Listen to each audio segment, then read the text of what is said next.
Good evening. Free bus travel for the over-60s has been a right enjoyed by millions in England since 2006.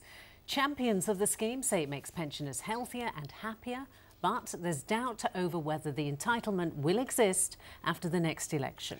There's been some pressure from within the coalition to scrap or means test the universal benefit, which is thought to cost £1 billion a year. Thousands have now signed a petition demanding that all parties pledge to keep it. Callum Watkinson reports. Go on, Pete.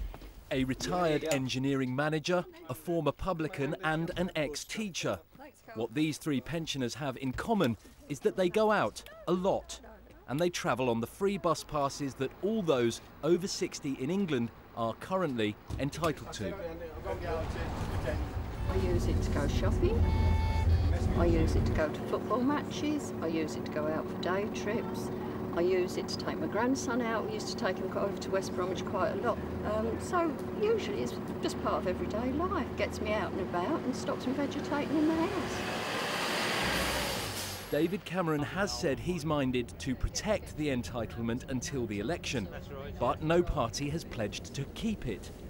People have been queuing up to sign a petition to ask them to, which will be delivered to Downing Street tomorrow.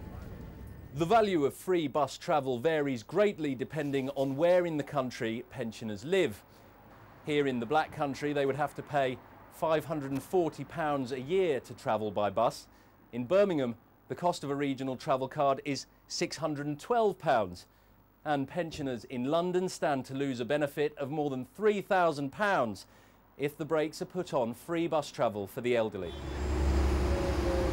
A think tank that also advocates scrapping the winter fuel allowance has estimated the public purse could save £1 billion a year by bringing free bus travel for pensioners to a stop.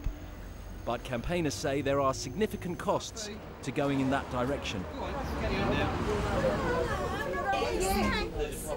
The biggest killer of the elderly is loneliness, and anything that spreads that loneliness by taking away the ability to meet people and socialise, it's a false economy.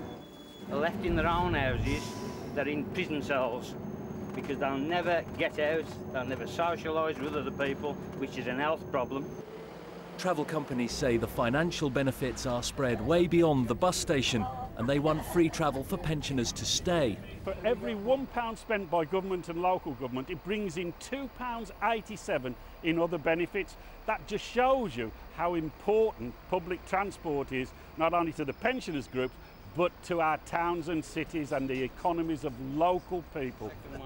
There has been some pressure from within the coalition to include scrapping this entitlement in wider benefit reform. But given the power of the so-called grey vote, it would be a brave party indeed that included this in its manifesto next year. Callum Watkinson, ITV News, Walsall. Certainly a story that's got us talking, and as you can imagine, there's been quite a debate on this on our Facebook page. Here are some of your views. We'll start with Kes Gillespie from Derby, who says that all OAPs should have bus passes as standard and thinks we should look after our elderly. And Hannah Devine from Wolverhampton says she would pay a higher fare if it meant that pensioners could keep their free pass. Well, Carl James Collier in Coventry says that passes should be given to the less well-off, and Tina Watts says passes should only be given to those without cars.